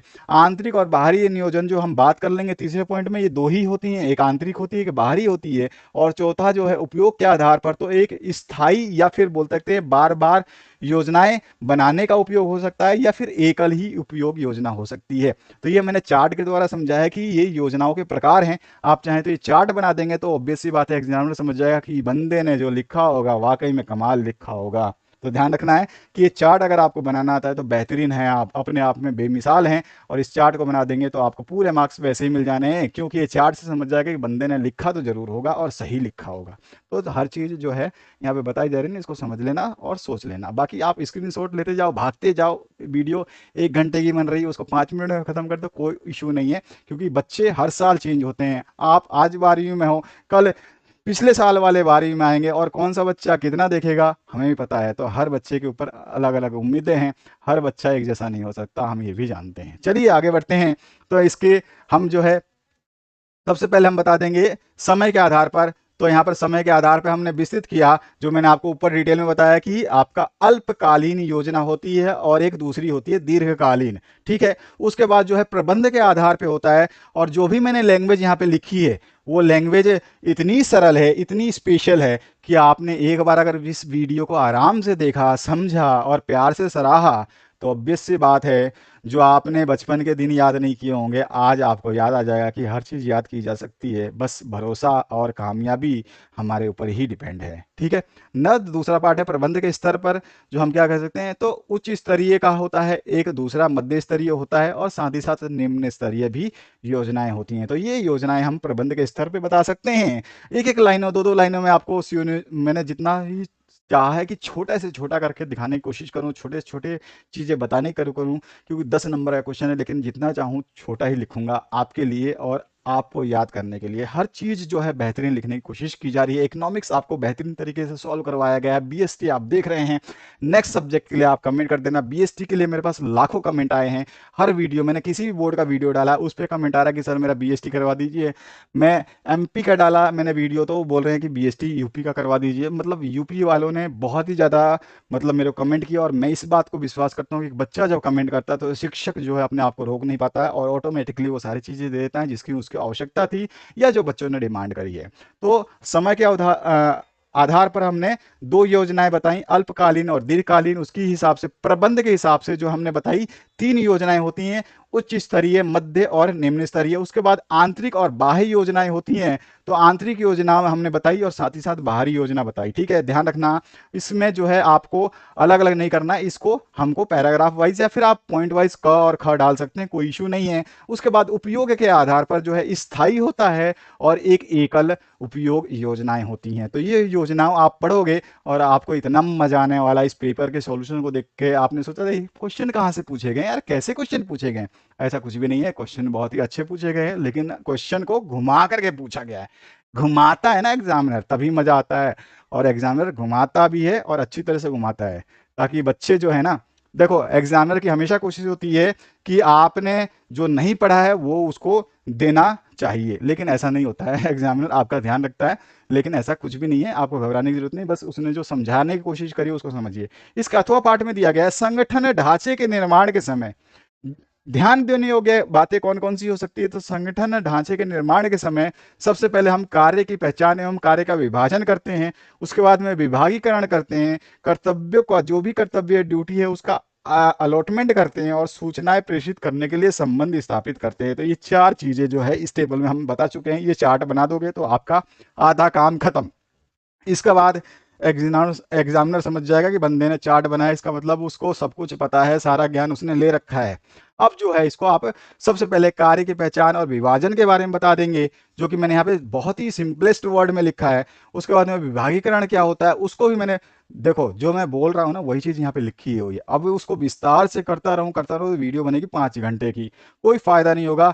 बेहतरीन होगा कि आप इन चीजों को याद करें, जहां पर जरूरत होगी वहां पर मैं आपके लिए हमेशा उपलब्ध हूं और हर चीज मैं आपको बताता रहूंगा। जहां पे डिटेल की आवश्यकता होगी वहां पे डिटेल में देता रहूंगा। चिंता करने की आवश्यकता नहीं है, भागने की जरूरत नहीं है। पहले वीडियो को पॉज करके देखिए कि पैराग्राफ लिखा क्या है। अगर पैराग्राफ आपको अच्छा लगता है तो फिर पीडीएफ डाउनलोड करने की कोशिश कीजिए, या फिर यहाँ पर जो वीडियो में दिखाया गया इसको लिखने की कोशिश कीजिए। जब तक आप मेहनत नहीं करेंगे तब तक आपको परिणाम नहीं मिलेगा। ये जो है प्रबंध का सिद्धांत है, या फिर बोलते हैं योजना का सिद्धांत है। ठीक है, तो विभागीकरण हो जाएगा। उसके बाद में कर्तव्यों का आवंटन या निर्धारण करना पड़ता है। उसके बाद में सूचनाएं प्रेषित करने के संबंध स्थापित करने पड़ते हैं। तो ये चारों पॉइंट को आप जो है डिटेल में समझा देंगे, और जो कि मैंने यहाँ पे डिटेल में आपको एक एक लाइन जो है समझा दी है। अब आते हैं हम अगले प्रश्न के अगले पार्ट पे। तो यहां पर जो है पूछा गया नियुक्तिकरण प्रक्रिया पर प्रकाश डालना। नियुक्तिकरण कैसे होता है भैया? तो सबसे पहले जो है नियुक्तिकरण यानी कि भर्ती। ठीक है, भर्ती प्रक्रिया में निम्नलिखित चरण होते हैं। सबसे पहला चरण होता है कर्मचारियों की मांग, भैया हमको किस कर्मचारी की आवश्यकता है। उसके बाद में भर्ती के स्रोतों की पहचान, तो भर्ती जो भी होती है वो कैसे होगी और किस तरह से वो जो है वहां तक पहुंचेंगे। साथ ही साथ जो है इच्छुक लोगों को आमंत्रण देना होता है कि भैया कौन कौन जो है इस भर्ती के लिए इच्छुक है, कौन कौन यहाँ पे काम करना चाहता है, उसकी क्या जो अनुभव है, साथ ही साथ वो क्या नौकरी की शर्तें प्राप्त करना चाहता है, क्या उसकी योग्यताएं हैं, क्या उसका अनुभव है, सब कुछ हम जो इसमें इच्छित लोगों को आमंत्रित करते हैं। उसके बाद में योग्य आवेदक जो भी अच्छे लोग हैं, क्योंकि हमारे पास तो लाखों लोग आते हैं। अब जैसे अभी अभी आया कि नेवी वाला जो रूल घटा दिया, 4 सालों की 5 सालों की सर्विस कर दी है, नई नई सर्विसेज योजना आ गई, गवर्नमेंट ने लागू कर दी है। तो ऑब्वियस सी बात है जिसको जरूरत होगी वो जाएगा। तो ऐसे ही बहुत लाखों लोग जो है अप्लाई करते हैं। भले ही प्रोटेस्ट हुए, गाड़ियां फूकी, कहीं पर आंदोलन हुए, लेकिन फर्क क्या पड़ा? कुछ नहीं। पब्लिक प्रॉपर्टी नुकसान करी, गवर्नमेंट का कुछ गया नहीं। गवर्नमेंट ने टैक्स बढ़ा दिया, सिलेंडर महंगे हो गए, गाड़ियों का खर्चा महंगा हो गया, राशन महंगा हो गया। पब्लिक ने खुद ही अपने पैरों पे कुल्हाड़ी मारी है, लेकिन पब्लिक समझेगी क्या? अरे मैं तो ये कर दूंगा मैं। अरे तुम कुछ नहीं कर पाओगे भैया। करने के लिए आपके ऊपर ये है, सत्ता आपके अंदर है, लेकिन सत्ता का मतलब ये होता है कि सत्ता को चेंज करिए। आप लोगों की संपत्ति नष्ट ना करें। आपकी संपत्ति अगर कोई नष्ट करके जाएगा, आपके घर के बाहर एक गमला फोड़ के जाएगा, आपके घर का एक बल्ब फोड़ के जाएगा कोई, तो आपको इतना गुस्सा आता है, आप लोगों की कारें फूंक देते हैं, घरों के बाहर आग जला देते हैं, बहुत कुछ कांड करते हैं। आपको समझ में आता है कि आप लोग क्या करते हैं? कभी जिंदगी में आप ये चीज़ सोचेंगे? नहीं सोच सकते हैं। हर आदमी, इंसान प्रवृत्ति का अलग होता है, उसकी सोच आप कभी नहीं सोच सकते। नीच से नीच सोचने वाला रहेगा और ऊंच से ऊंच सोचने वाला रहेगा, लेकिन कोई भी आदमी ये नहीं सोचेगा कि मेरी वजह से दूसरे का नुकसान क्या होता है। कभी अगर ये इंसान सोच लेगा तो ये प्रोटेस्ट नहीं होंगे, ये हमेशा किसान आंदोलन, तो गुर्जर आंदोलन, तो ये आंदोलन कभी नहीं होंगे। ये जिंदगी में ध्यान रखना। लेकिन ये कभी नहीं समझेगा, कोई इंसान नहीं समझेगा। किसको किसको समझाओगे आप? कभी कोई किसी को समझा नहीं सकता, क्योंकि आप समझाओगे अभी और वो भूलेगा तभी। ठीक है, तो यहाँ पर आता है योग्यता आवेदकों की, जो भी योग्य आवेदक है उनकी सूचियों को तैयार कर लेना। तो ये अंतिम हमारा पड़ाव होता है। और इसके बाद में आता है इसका अथवा क्वेश्चन। अथवा क्वेश्चन में क्या पूछा गया? पर्यवेक्षण की परिभाषा देनी है। पर्यवेक्षण क्या होता है? तो भैया पर्यवेक्षण दो शब्दों से बना है, सुपर प्लस विजन। सुपर का मतलब क्या होता है? सुपर का मतलब होता है दृष्टि, सॉरी विजन का मतलब होता है दृष्टि, और सुपर का मतलब क्या? उत्तम। हम बोलते हैं ना सुपरमैन, उत्तम आदमी, है ना। तो यह सुपर का मतलब होता है उत्तम, और विजन यहाँ पे सब कुछ लिखा हुआ है। ठीक है, यानी कि अपनी दृष्टि से उत्तम नजर रखना। ठीक है, और पर्यवेक्षण से आज से क्या होता है? पर्यवेक्षण की परिभाषा देने, पर्यवेक्षण से आज से है जिसके माध्यम से कोई भी व्यक्ति अपने अधीन, यानी कि उसके नीचे जो भी कार्य करने वाले कर्मचारी हैं, जो आदमी हैं, उनके कार्य की देखभाल करता है, उनका मार्गदर्शन करता है, उनको समझाता है कि कैसे काम करना है। साथ ही साथ कर्मचारियों द्वारा किए जाने वाले कार्य की देखभाल की क्रिया को पर्यवेक्षण ही कहते हैं। और जो पर्यवेक्षण करता है उसको हम पर्यवेक्षक कहते हैं। तो ये हमने डेफिनेशन दे दी, आपको जो मर्जी है वैसे लिख सकते हैं, हम तो बेहतरीन बनाने की कोशिश करेंगे आपको। और किसी उद्योग उपक्रम में पर्यवेक्षण यानी कि सुपरविजन का क्या महत्व है? तो हम सुपरविजन के महत्व को कैसे जानेंगे? जब पर्यवेक्षण के महत्व को जानने के लिए हमें क्या करना पड़ेगा? एक सुपरवाइजर यानी कि पर्यवेक्षक क्या करता है वो अगर हम जान लेते हैं तो ऑब्वियस सी बात है हम पर्यवेक्षण के महत्व को जान पाएंगे। तो यहाँ पे पर्यवेक्षण क्या करता है? सबसे पहले पर्यवेक्षण जो है प्रतिदिन कर्मचारियों के संपर्क में रहता है और उनके दार्शनिक रूप में काम करता है। पर्यवेक्षक जो है क्या करता है? श्रमिकों के संबंध को विचार करता है, साथ ही साथ श्रमिकों की सारी बातें जो है ऊपर तक, यानी कि बड़े बड़े जो आपके लेवल के मैनेजमेंट है उन तक पहुंचाता है, ताकि कोई भी द्वंद्व जो है ना हो, किसी के बीच में टकराव ना हो। पर्यवेक्षण जो है वो क्या करता है?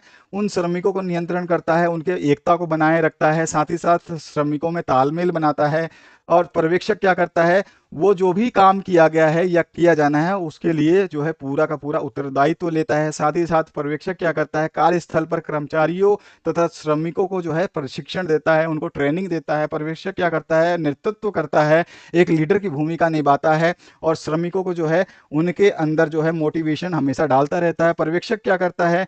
वो अपनी सलाह से या अपनी फीडबैक से जो भी है श्रमिकों को जो है देता है कि भैया ये चीज़ प्रॉब्लम है, ये चीज़ प्रॉब्लम है, आपके कार्य में ये कमी है, उसको जो है उसको बदलने की कोशिश करता है। तो पर्यवेक्षक के ये सारे गुण जो है बताते हैं कि पर्यवेक्षण का क्या महत्व है। ठीक है, तो इस तरह से हमने बताया कि पर्यवेक्षण का महत्व जो है पर्यवेक्षक के द्वारा निभाई गई भूमिकाओं के द्वारा समझा जा सकता है।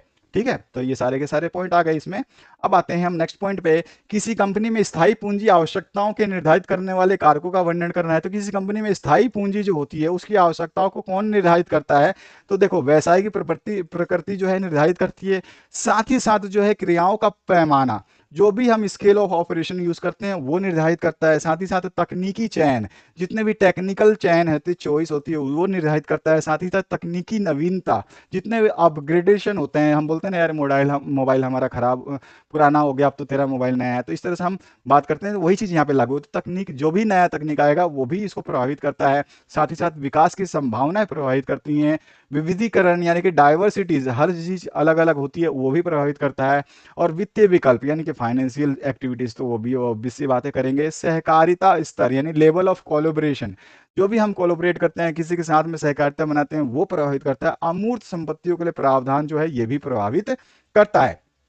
तो इस तरह से हमने देखा इस क्वेश्चन के माध्यम से कि किसी कंपनी की स्थायी पूंजी की आवश्यकताओं को निर्धारित करने वाले कौन कौन से कारक हैं। तो पहला है व्यवसाय की प्रकृति कारक, दूसरा जो है क्रियाओं का पैमाना कारक, तीसरा है तकनीकी चयन का कारक, और पांचवा है आपका छठा जो है तकनीकी नवीन, चौथा जो है तकनीकी नवीनता का कारण, पांचवा जो है विकास की संभावनाएं वाला कारक, छठा जो है विविधीकरण का कारक, सातवां जो है आपका वित्तीय विकल्प का कारक, और आठवां जो है सहकारिता का स्तर का कारक, और अमूर्त अमूर्त संपत्तियों के लिए प्रावधान का कारक। इसमें से कोई भी आप जो है एक नहीं छोड़ेंगे, और छोड़ते हैं तो एक आधा बाई मुश्किल छोड़ेंगे। मैं कहूँगा एक भी मत छोड़िए, क्योंकि ये 10 नंबर का क्वेश्चन है, 10 नंबर लेना इतना आसान नहीं होता। जब बड़े क्वेश्चन आते हैं तो बड़े क्वेश्चन के हिसाब से बड़ा ही लिखा जाता है, बड़ा सोचा जाता है। बड़ा बनना है तो बड़ा सोचिए, छोटे को देख करके तो हम निकाल लेंगे यार दाल रोटी तो वो भी कमा रहा है तो दाल रोटी मैं भी कमा लूंगा, अगर ये सोचे हम। इसीलिए तो हम नीचे से तुलना नहीं, हमारे माँ बाप क्यों तुलना करते हैं, पड़ोसी का बच्चा 100% लाया। ऑब्वियस सी बात है, आपके मन में एक डाउट आता है कि यार वो तो मेरा दोस्त तो फेल है, उसके बारे में मेरे माँ बाप बात नहीं करते हैं। ऑब्वियस सी बात है, आप भी सोचो, आप भी किसी का एग्जाम्पल दो, क्या देखो वो भिखारी भीख मांग रहा है, मैं भी कल भीख मांग लूंगा। ऑब्वियस सी बात है, नहीं ऐसा सोचोगे। हमेशा थिंकिंग हमारी पॉजिटिव होती है, यानी कि हम ऊंचा ही सोचेंगे तभी हमारा ऊंचा विकास होगा। हम नीचा सोचेंगे तो नीचा ही विकास होगा। दाल रोटी चल रही है तो जिंदगी भर चलती रहेगी, आप कमाओ या ना कमाओ। अर्थशास्त्र ये कहता है, बिजनेस स्टडीज ये कहता है, आप कुछ भी करो या ना करो, आपका पेट भरता रहेगा जब तक आप मरोगे नहीं, चाहे आप कुछ करोगे नहीं। लेकिन अगर आपको कुछ करना है और कुछ बनना है तो आपको बहुत ऊंचा और बहुत पॉजिटिव सोचना होगा। आप नीचे को देख करके नहीं चल सकते हो। बहुत सारी चीजें हैं, विचारशील ये बातें मैं बताता रहता हूँ। चलो कोई बात नहीं, इस वीडियो के माध्यम से जितना आपने जाना बेहतरीन है। और आगे जानने के लिए चैनल को सब्सक्राइब करके बेल आइकन को क्लिक कर देना, बाद में पछताना मत कि छूट गया सब कुछ। अथवा पाठ में है भारतीय प्रतिभूति, यानी सेबी के उद्देश्य क्या है और कार्य क्या है। तो सेबी के उद्देश्य क्या है, निवेशकों की सुरक्षा करना पहला उद्देश्य है। दूसरा जो है उचित व्यवहार करना, तीसरा है अधिकृत सूचनाएं, और चौथा है बाजार उपलब्ध करना, पांचवा है आंतरिक उद्देश्य। ये पांचों उद्देश्यों को हम समझा देंगे इस पॉइंट में, हम टेबुलर फॉर्म में बता देंगे भाई ये उद्देश्य है। पहला उद्देश्य है निवेशकों की सुरक्षा करना, दूसरा जो है उचित व्यवहार करना, तीसरा जो है अधिकृत सूचनाएं, चौथा जो है बाजार उपलब्ध कराना, और पांचवा जो है आंतरिक उद्देश्य। दो दो लाइनों में उद्देश्य हैं सारे के सारे, आप आसानी से याद कर सकते हैं। इसमें कोई समझाने वाली बात नहीं है, बस इनको लिख लेना कि भाई ये उद्देश्य, ये उद्देश्य, ये उद्देश्य, आराम से समझ सकते हो। कोई डिटेल वाली बात ही नहीं है जिसको मैं आपको समझाऊं और समय आपका भी और मेरा भी नष्ट करूं। इसके बाद में सेबी का कार्य भी पूछा गया, क्योंकि 10 नंबर का प्रश्न है तो इसमें आपको 5 नंबर में बताना है कि उद्देश्य क्या है और 5 नंबर में बताना है कार्य क्या है। तो हमने उद्देश्य देख लिए, अब हम बात करते हैं कार्यों की। तो सेबी का कार्य क्या है, तो सेबी के सुरक्षात्मक कार्य अलग हैं, जिसमें हम 5 पॉइंटों को डिस्कस करेंगे। इन 5 पॉइंटों में से आप अगर 3 पॉइंट 4 पॉइंट भी लिखते हैं तो आपका सुरक्षात्मक कार्य जो है कंप्लीट होता है। उसके बाद जो है आप इसके बाद में विकासात्मक कार्य लिखेंगे, इसमें भी हमने 5 पॉइंट दिए हैं, और इसमें से भी आप 3-4 पॉइंट अगर याद करते, मैं कहूंगा हमेशा पांचों पांच जितना भी इस चैनल पे दिया जाता है, ऑब्वियस सी बात है वो पूरा का पूरा एक प्रॉपर तरीके से दिया जाता है, ताकि आप इसको याद करें तो एक भी चीज छूटे तो आपको पछतावा ना हो कि मैंने 3 याद किया था, 5 दिए गए थे। तो इसलिए कहूंगा कि यहाँ पे 5 जो दिए गए हैं तो 5 को याद करिए। अगर आप एग्जाम में जाके भूल भी जाते हैं या इधर का उधर भी लिखते हैं तो आपके नंबर नहीं कटेंगे, क्योंकि आपने सारे याद किए हैं। अगर आप केवल 2 ही याद करते हैं, अगर एक भूल गए तो आपके लिए सबसे बड़ी समस्या हो जाएगी कि आपने याद किया था उसमें से भी आधा भूल गए तो सब कुछ गड़बड़ हो जाना है। उसके बाद में विकासात्मक कार्य है और संचालन नियम संबंधी कार्य जो है वो भी आपको बताना है। तो इसमें भी 5 पॉइंट है, इनको भी आप याद कर सकते हैं। तो ये सारे के सारे पॉइंट्स जो हमने लिखे हैं और इनको आप जैसे ही पढ़ेंगे आपको ऑटोमेटिकली याद हो जाएंगे। तो मैं आशा करता हूं इस वीडियो को आपने देख लिया होगा। प्लेलिस्ट आपके सामने आ रही है, वीडियो को भागने और पहले सबसे पहले प्लेलिस्ट देखिए। अगर प्लेलिस्ट नहीं देखते हैं तो आप सबसे बड़ी चूक करते हैं। प्लेलिस्ट देखिए, सबसे इंपॉर्टेंट चीज है। उसके बाद इसको शेयर कर दीजिए, दूसरा मोस्ट इंपॉर्टेंट चीज है। और सबसे मोस्ट इंपॉर्टेंट चीज है सब्सक्राइब कर लेना और बेल आइकन को, घंटी को दबा देना। भैया घंटी नहीं दबाओगे तो सब कुछ जो है बेल आइकन प्रेस कर दीजिए। अगर आप आइकन प्रेस नहीं करते हैं तो आपको कोई भी नोटिफिकेशन नहीं मिलेगी, और जो है आप सारी समस्याओं के मतलब कहते हैं जड़ में पड़ जाओगे। तो ये सारी चीज़ें कर लीजिएगा, आपके ऊपर डिपेंड है। बाकी मैं तो आपको समझाता रहूँगा और हर बार समझाता रहूँगा। हर बार बच्चे नए आते हैं, हर बार हमको समझाना पड़ता है। तो हाँ, यही हमारा दायित्व है, यही हमारी उपलब्धि है। थैंक यू वेरी मच इस वीडियो के साथ बने रहने के लिए और पूरा वीडियो समझने के लिए। सारे सोल्यूशंस अवेलेबल हैं, प्लेलिस्ट देख लीजिएगा। ये सबसे मोस्ट इंपॉर्टेंट चीज़ है अगर आप चाहते हैं अपनी परीक्षाओं में बेहतरीन परफॉर्मेंस करने के लिए और आने वाली वीडियोस के लिए भी। अगर आप सब्सक्राइब करके बेल आइकन दबा देते हैं तो आपको नोटिफिकेशंस मिलती रहेंगी समय समय पर। Thank you very much, have a good day and best of luck for your examinations.